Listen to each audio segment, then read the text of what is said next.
Tiger hill. লোকে ভোরবেলা tiger হিলে আসে সানরাইজ দেখতে,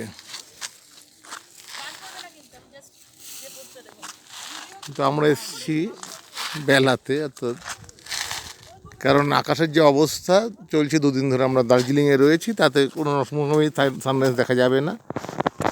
দেরিতেই আসলাম, তাই জন্য রঙ্গারুন আর দাওয়াই পানি দেখে আমরা আসলাম টাইগার হিলে। 1980 সালে একবার এসেছি, তখন দেখেছিলাম সানরাইজ। শুনেছি যে রবীন্দ্রনাথ নাকি 21 বারের বার সানরাইজ দেখেছিলেন এই টাইগার হিল থেকে।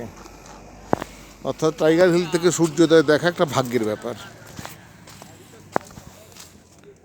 মেঘ আর কুয়াশা চারদিকে ভর্তি।